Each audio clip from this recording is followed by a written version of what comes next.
and get that real approach towards turns 1 and 2, where, again, so much can happen. Keandre Ramadipa completing the front row. We're just about ready to go then, here in Barcelona. They're rising, and we are away in 2026. Barrosa gets away incredibly well as well from pole position as we speed down. The Shakedwn get on the inside, not quite. As we approach turn 2, Barrosa is leading as we move into sector 2. Barrosa leading, Zani has maintained P2, Karpushin has moved up into P3 as well. A good start from Karpushin. Yeah, this long right-hander now as we approach. What's for the American. Yeah, as we go into sector 3 now. On our first lap in Moto3 Junior, it's still Barrosa who's showing real composure. Carlos Cano has moved up to P3, showing just what he's about. He's going to be trying to do everything he can to get that opening win here. Fantastic start, though, for Barrosa. Yeah, Karpushin had made a good start initially, but he's now down into P7 on the number 17 machine, so he'll have a bit of work to do. I'd say Barrosa still leading from Leonardo Zani and Carlos Cano running in the podium places on the opening lap of the race, we must stress. Yeah, Carlos Cano then and his teammate Giulio Pugliese. It is Carlos Cano who appears to have taken the lead going into turn 1. Both Aspar riders are now leading this race after a phenomenal move on the start-finish straight, and we have lost number 21. As Eric Mickleon has just brought his bike into the pits. The run into turn 1 is crucial. Like, we saw them going 4 wide heading into the braking zone. It's always important to make wider, and that enables the number 73 to take P1. But, I mean, there's still 8 laps to go, and everything's... Oh, there's a crash there! We have a crash. It's one of the Aspar riders. And take the lead on the inside. Excellent work. Zani just really premeditating what Pugliese was going to do there, and has actually managed to make it stick as we go into turn 3. So he's done exactly what Pugliese was unable to do so in previous laps. Yeah, Zani with an incredible move, just taking the inside line to defend position, but also giving him the inside for braking under turn 1. We're just coming right through laps, all under green flag conditions now. As we go through turn 9 now, onto this shorter straight, approaching turn 10. Another excellent spot to make a move. Is anyone going to try and go for it? Well, just behind there, we're seeing Guillaume Planques making a move on Fernando Barrosa and managing to get ahead. Barrosa strikes back straight away. Barrosa was able to hold a tighter line through the second part of turn 10, but that did give him the outside through turn 11, and that means that he has been demoted again by Bassi, who is making the move side by side into turn 3, I believe that was, as David Gonzalez brings his bike into the pits. Yeah, it was Ramadipa there trying to make a move, and here we back out with this incredible racing. 3 bikes side by side here. And it is Leonardo Zani who moves ahead, but not for long as Carlos Cano takes the lead. Absolutely sensational stuff from the young Spaniard. Cano proving why he has moved up to this class after, obviously, the tie. Tense between the leading 3 and Guillaume Planck. Planck still is within a chance of victory, because if these guys battle each other, which they're going to, he can close that gap if he's able to keep Barrosa behind. If they can follow him, this lead group of 3 will become 5, 6, 7 riders very quickly. Yeah, absolutely. I mean, even just using our eyes, we can see that that gap is becoming bigger, it's becoming smaller, it's varying it a lot, it's oscillating. Slightly wider entry into turn 3, which could open up the corner for him heading into turn 4. It doesn't look like he's going to make the move before the braking zone, but if he can get alongside, he's going to dive for the move. He dives for the lead. He dived for it there. Leonardo Zani. A dive bomb, absolutely incredible stuff to take the lead, to seize it rather, and Planck's looking to do the same, and he moves into P2 ahead of Pugliese. Planck, his teammate, can he hold that on the run into turn 10? Yeah, absolutely incredible stuff. As we run down to turn 10, it's going to be so interesting to see what happens at the hairpin. But currently it is a moment 1-2 here in the opening race in Moto3 Junior World Championship. It's been taken swiftly away by Pugliese, and Ramadipa now moves into a podium position. A great move from Ramadipa as he takes P3, but can he hold that? He's got Pugliese just ahead. It's an important run through the final 2 corners. It looks like he will definitely be close enough to get the slipstream on the run to the straight. Might be able to defend it, but it's easier said than done as we approach the start-finish straight. There we are. A message for Cano, just 0.7 seconds of a gap. He's still very much in this. is Carlos Cano. He has been relegated to P5 for the time being. He's still got a fairly significant gap behind him. And there goes Carlos Cano into P4 ahead of Blanc. 2 laps to go, and there are 5 riders across the line, separated by half a second. I think we're in for another very, very close finish here in Catalunya. And there goes Pugliese. Another wide line for the number 31. Does it leave him vulnerable into turn 4? No, he's able to hold position. Zanni now running in P3 ahead of Carlos Cano.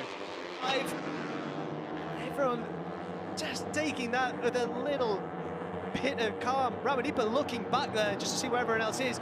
And maybe he shouldn't have done, because Leonardo Zanni has moved up on the inside and into P2. Turn 7 is a move we've seen a couple of riders make, but it's not, as we said earlier, not the most usual overtaking opportunity. But Zanni taking full advantage there, being that close to Ramadipa to move into P2. And now he'll have the run on Pugliese into turn 10. Let's see if he's able to make his move here going into turn 10. We've seen these moves made before, and it's Ramadipa who does it on the inside. Absolutely incredible stuff from Ramadipa. He's not able to make it stick, or is he? I spoke too soon. It is Ramadipa as we go through sector 4, who's still leading. One leads from Pugliese and Zanni. A great move from Ramadipa, as you say, taking the inside line. He was able to hold it through the second part of the long left-hander to keep the lead. He's slightly wider on entry through turn 14, but that looks to have given him a bit of a gap on the run into turn 1. Yeah, but this is the very last time that we're going to be seeing these of the slipstream as we go down South Finish Straight and approach turns 1 and 2, where we've seen so many moves. Pugliese taking the line. We've seen him take so many times before. Zanni on the inside. Is he close enough? He's close enough to move into P2 and turn 1. Ramadipa now relegated into P3. Carlos Cano in P4. And at the back of the group, it is Guillaume Blanc. What Martinez is actually quiet into turn 10. Zanni on the inside. Blanc as well, but just not quite close enough. But Zanni does manage to take the lead, seizes it from Giulio Pugliese. Is he going to be able to hold it throughout this sector 4, and especially on these right-handers?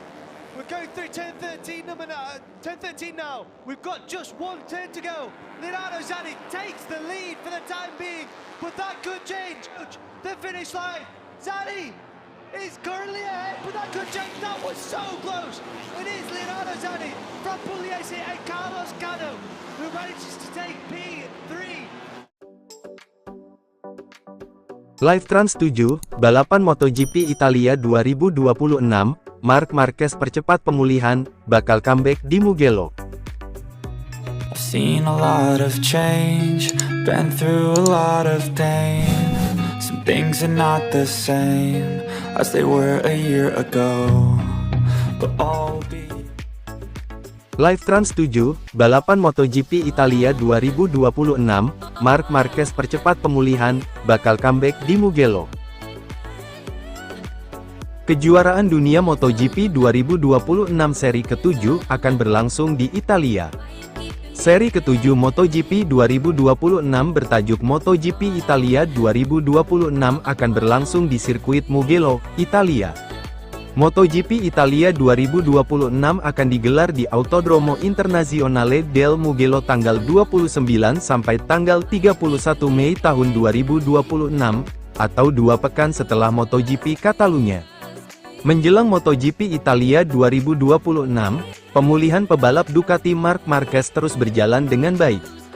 Pemulihan Marc Marquez menumbuhkan optimisme di Ducati mengenai kemungkinan kembalinya ke Grand Prix Italia. Pembalap asal Spanyol itu terus bekerja intensif setelah 2 operasi yang baru-baru ini dijalaninya pada bahu dan kaki kanannya, cedera yang memaksanya absen dari Grand Prix Catalan. Marc Marquez mengalami kecelakaan selama balapan Le Mans Sprint Race, yang memperburuk masalah fisik yang telah dihadapinya sejak akhir tahun 2025.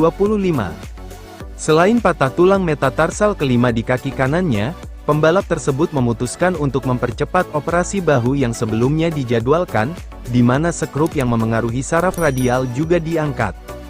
Dalam beberapa hari terakhir, juara dunia 9 kali itu telah membagikan video dirinya berlatih dan melakukan latihan khusus untuk mendapatkan kembali mobilitas dan kekuatan di bahunya.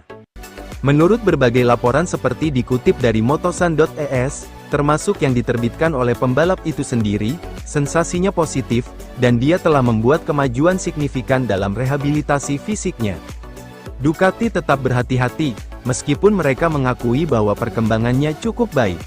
David Tardozzi, manajer tim pabrikan Italia tersebut, baru-baru ini menjelaskan bahwa prioritas utama tetaplah agar Marquez kembali pulih sepenuhnya dan tanpa mengambil risiko yang tidak perlu. Meskipun demikian, ada keyakinan di kubu pembalap bahwa ia dapat kembali di Mugello. Marc Marquez mungkin akan mencoba kembali mengendarai motor untuk Grand Prix Italia, meskipun semuanya akan bergantung pada tes medis terakhir yang harus ia lalui sebelum akhir pekan balapan.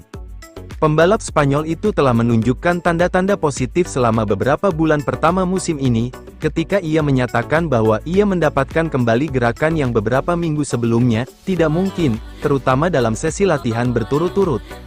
Untuk saat ini, belum ada konfirmasi resmi tentang kembalinya dia, bahkan perkiraan tanggal untuk kembali mengendarai motor pun belum ada, tetapi kemajuan fisik Marquez dan gambar-gambar terbaru dari sesi latihannya memicu optimisme di Ducati dan di antara penggemar MotoGP. Berikut, jadwal MotoGP Italia 2026. Jumat, tanggal 29 Mei tahun 2026. Pukul 15.45 pukul 16.30 waktu Indonesia Barat, Free Practice 1. Pukul 20 sampai pukul 21 waktu Indonesia Barat, Praktis MotoGP. Sabtu, tanggal 30 Mei tahun 2026. Pukul 15.10 sampai pukul 15.40 waktu Indonesia Barat, Free Practice 2 MotoGP.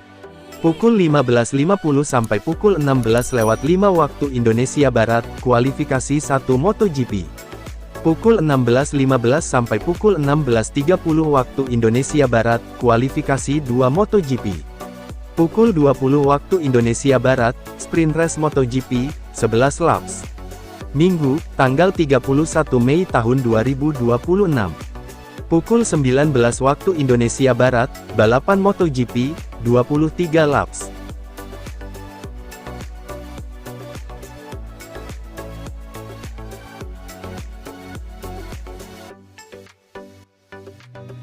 Seen a lot of change, been through a lot of pain.